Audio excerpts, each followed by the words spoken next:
markabkan sidee qalab horudhaca oo lagu ballaarinayo dekedda magaalada Boosaaso ayaa maanta soo gaaray dekedda magaalada Boosaaso. Madaxweyne ku-xigeenka dowladda Puntland, wasiirka dekedaha, gaadiidka iyo la dagaalanka burcadbadeeda, mas'uuliyiinta degmada iyo kuwa gobolka Bari ayaa goobjoog ka ahaa. Wasiirka dekedaha, gaadiidka iyo la dagaalanka burcadbadeeda Puntland, Cabdullaahi Jaamac Saalax ayaa ugu horeyntii goobta ka hadlay. Waxa uuna sheegay inay farxad u tahay in qalabkan maanta uu soo gaaro dekedda Boosaaso ayna muddo sugayeen.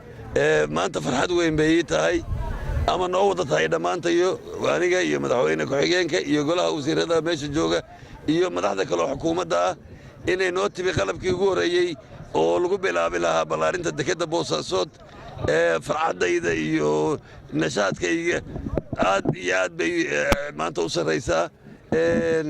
waxaan leeyahay hambaliyo ummadda reer Puntland, waxaan leeyahay hambaliyo ummadda Soomaaliyeed oo dekeddan isticmaasho wax uga soo degaaniin ilaahay dankiis sanadkiisa deked qiimo leh baan rajaynaynaa inay halkaa inooga soo baxdo.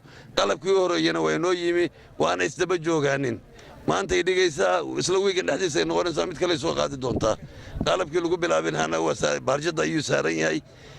waa mahadsan Cabdullaahi Xaaji Bashiir Ismaaciil oo ah taliye ku-xigeenka laanta socdaalka ee dowladda federaalka Soomaaliya ayaa Puntland ku bogaadiyay sida dib u hameynta ugu sameynayso garoonka diyaaradaha iyo dekedda magaalada Boosaaso oo dhawaan la filayo in dib habeyn lagu sameeyo.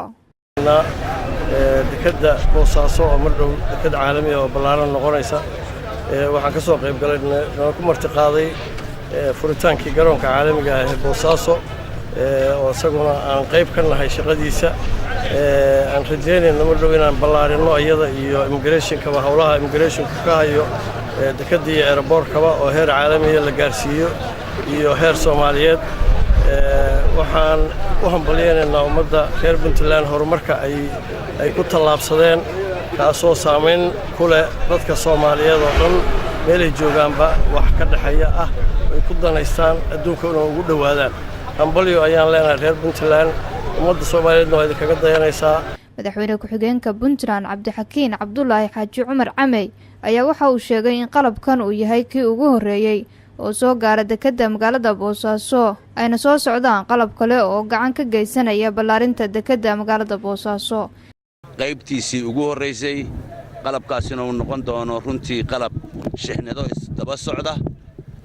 hadda waa eegayay waxa ku jiro oo fookliifyadii iyo kareemadii iyo birihii shubka iyo nooc kasta iyo muxuu ahaa simidkii sidoo wasiirku ii sheegay. qalab fara badan baa meeshan ku jira. waxaa run ahaantii aan leeyahay hambalyo ummadda Soomaaliyeed guud ahaan, gaar ahaanna reer Puntland, xukuumadda iyo shacabka meel kasta ay joogaanba. waliba si gaara waxaan u sii hambalyeynayaa Boosaaso oo runtii ahayd intii dawladdii Soomaaliyeed ay dhacday dhexe meesha kaliya wax uga soo baxaan ummadda Soomaaliyeed koone ilaa ka koone ay ahayd.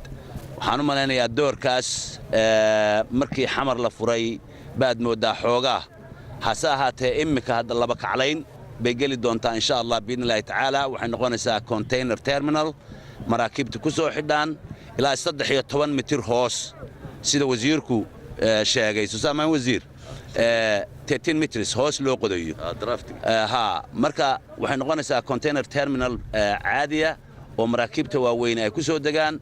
ma noqon doonto deked maxaha doon yar baa halka taagan iyo way yar gabatay iyo dabayl baa jirtay iyo waxay la tahay dhaqsaynaynu waxaas oo dhan uga maarmi doono ama loo arki waayi doono insha Allah biidnillaahi tacaala.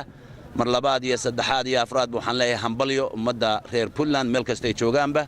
waad mahadsantihiin qolada bahda miidiyaha. waxay la tahay warka iyagu meeshii aad gaarsiin jirteen inaad gaarsiin doontaan idinkuna indhihiin aad wax ku arkayseen.